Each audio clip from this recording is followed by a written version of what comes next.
I wanted to talk about the inner child again because the last couple of weeks have been pretty hard for her. I talked on my post a couple weeks ago about how I ran into my old therapist, and she handed me my journals from junior high. And I forgot how much pain I was in junior high until I read these. I wrote, "I can't keep these feelings in anymore. My mom doesn't understand. She tries, but she doesn't. The world seems terrible to me. I think I need a psychologist badly. I have to keep busy to stay away from my feelings, and lately I haven't been busy. I have thought about suicide many times. It seems to always be on my mind." For the last couple of weeks, I guess I've been grieving the hurt child in me.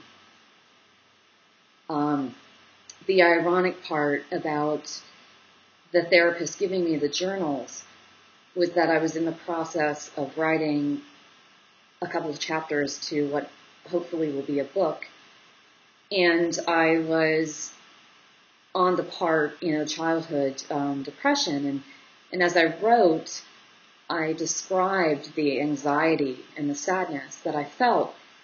But I thought to myself, I wonder if I'm exaggerating. I wonder if I'm trying to make a better story than there really is. I wonder if this is accurate. And that afternoon, I ran into my therapist, and she handed me those. So in a way, it felt like God was putting an arm around me and telling me that it was okay, that I wasn't imagining it, and that it doesn't have to be that scary, not anymore. So as I've been processing this, I've been looking for a doll because my guardian angel Anne told me to get a doll to talk to when I feel the anxiety and the fear of the little Therese.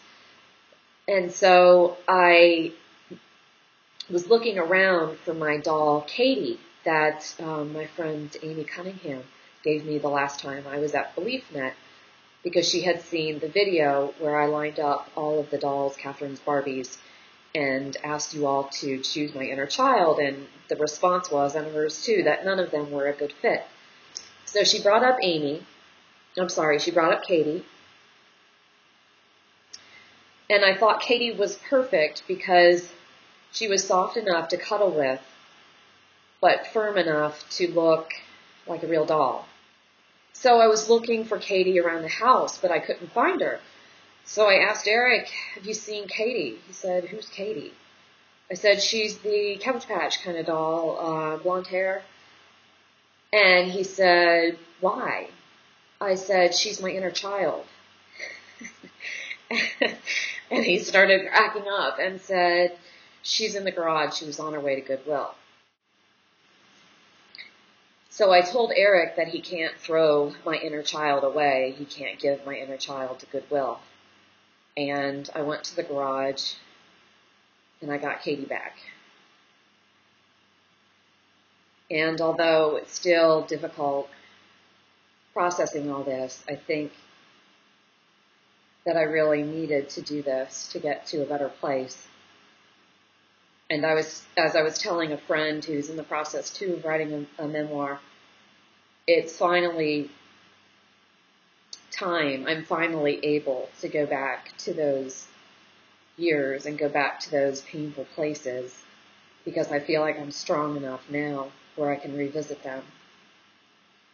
But for a long time, I wasn't even able to do this. I also wanted to thank all of you for all of your kindness and your support lately. I've been overwhelmed with the friendship and the sincere thoughts that have been on the boards. So thank you.